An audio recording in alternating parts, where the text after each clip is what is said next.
శ్రీ రామకృష్ణ ప్రభ ఛానల్ను చూడండి, మాసపత్రికను చదవండి. మన టైం వేస్ట్ ఎలా జరుగుతున్నాయో ఈ రోజు కూర్చొని రాసేసుకోండి. మీ ఆలోచన సరళి మారాలి. వీళ్ళు మార్పు వచ్చిందిరా అనుకోవాలి మిగతా వాళ్ళు, కానీ వాళ్ళు అంత ఈజీగా వదలరు మిమ్మల్ని. They will again try to make you the original person, but you stand firm.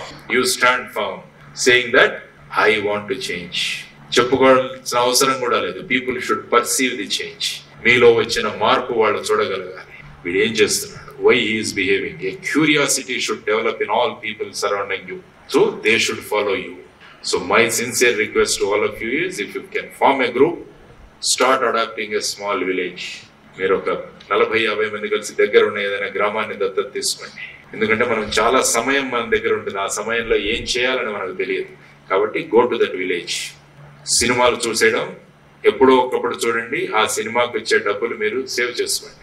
ఆ సేవ్ చేసిన డబ్బులతో చెప్పులు కొనండి. Go and purchase Hawaii slippers. Road మీద వెళుతూ చెప్పులు లేని వాళ్ళు ఎవరైనా కనిస్తే ఆ పిల్లవాడికి ఇవ్వండి. You can do that always. This is what is giving. The art of giving has to increase in you. మనిషి ఎదిగాడరా అంట.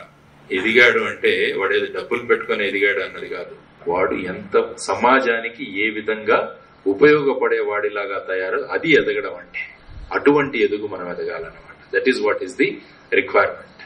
అటువంటి మార్పు మీలో తీసుకురావాలి.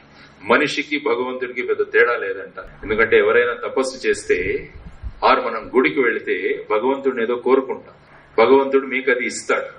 కాబట్టి కోరుకునే స్థాయి నుంచి మనం ఇచ్చే స్థాయికి మనం మారగలిగితే మనిషి నుంచి దేవుడిగా మనం పరివర్తన చెందబోతున్నాం. Transformation. This is what is transformation. అడిగే స్థాయి నుంచి ఇచ్చే స్థాయికి ఎదగండి. మనుషుల నుంచి భగవంతుడి స్థాయికి మీరు ఎదగలరు. అంతే. ఏ ఫీల్డ్ లో ఉన్నా కూడా ఇదే అలవాటు చేసుకోండి.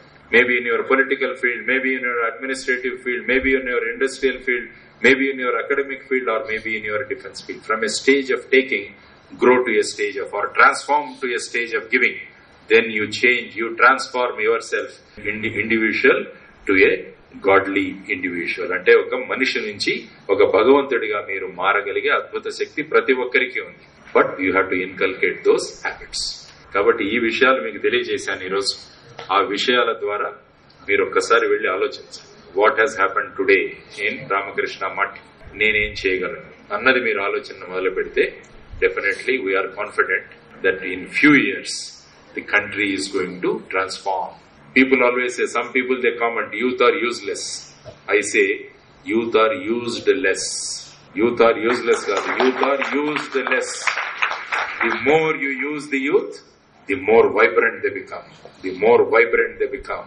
So ఈ విధమైన ఆశయాలతో, ఈ విధమైన దేశంలో నేనేదో చేస్తానన్న భావనలతో మీరు గనక వృద్ధి చెందగలిగితే, ఎలాగైతే నరేంద్రుడు వివేకానందులుగా పరివర్తన చెందారో, ఎలాగైతే వర్గీస్ కురియన్ అమూల్ వర్గీస్ కురియన్ గా మారారో, ఎలాగైతే డాక్టర్ ఏపీజే అబ్దుల్ కలాం గా పరివర్తన చెందారో, నేను కూడా పరివర్తన చెంది తద్వారా దేశాన్ని పరివర్తన చెందిస్తానని ఈ రోజు మీరు నిర్ణయించుకోండి. 2020వ సంవత్సరం వరకు అబ్దుల్ కలాం గారు చెప్పినట్టు దేశం అంటే భారతదేశం, పౌరులంటే భారతీయులు అని మన ప్రపంచ దేశాల ముందు వెలుగెత్తి మనం చాటగలగాలి. ఒక అద్భుతమైన భారతదేశ నిర్మాణం చేద్దామని మీకు వినతి చేసుకుంటూ సెలవు తీసుకుంటున్నాను. జై హింద్.